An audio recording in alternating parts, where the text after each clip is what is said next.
નમસ્કાર, મનોરંજન ન્યૂઝમાં આપનું સ્વાગત છે. ઝાલોદ તાલુકાના ઘોડિયા પ્રાથમિક શાળામાં નવીન બિલ્ડિંગનું હલકી ગુણવત્તાનું કામકાજ કરવામાં આવ્યું.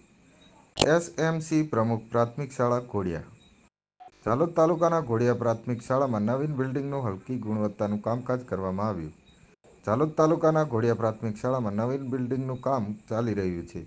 જ્યારે બિલ્ડિંગનું કામકાજ લાસ્ટ સ્ટેજ પર આવેલ છે. કોન્ટ્રાક્ટર દ્વારા હલકી ગુણવત્તાનું કામકાજ તેમજ બિલ્ડિંગના કોલમ 7 થી 8 સેન્ટીમીટર બહાર નીકળી ગયા હોવાના કારણે એસએમસી પ્રમુખ ઘોડિયા પ્રાથમિક શાળા દ્વારા કોન્ટ્રાક્ટરને જાણ કરવા છતાં કોન્ટ્રાક્ટરે કામકાજ ચાલુ રાખેલ હતું.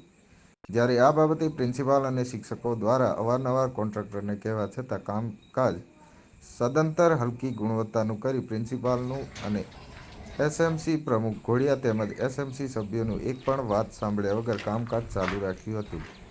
ગુજરાત સરકાર દ્વારા નવીન બિલ્ડિંગ માટે લાખો રૂપિયા ખર્ચ કરવા છતાં કોન્ટ્રાક્ટરો દ્વારા હલકી ગુણવત્તાનું કામ કરવામાં આવી રહ્યું છે. જેની તપાસ સદંતર થવી જોઈએ અને કાયદાકીય પગલાં ભરી કોન્ટ્રાક્ટર વિરુદ્ધ કાર્યવાહી કરવામાં આવે એવા ઘોડિયા સરપંચ તથા ઘોડિયા પ્રાથમિક શાળાના પ્રિન્સિપાલ અને એસએમસી પ્રમુખ ઘોડિયા પ્રાથમિક શાળાના સભ્યો દ્વારા માંગ કરવામાં આવેલ છે.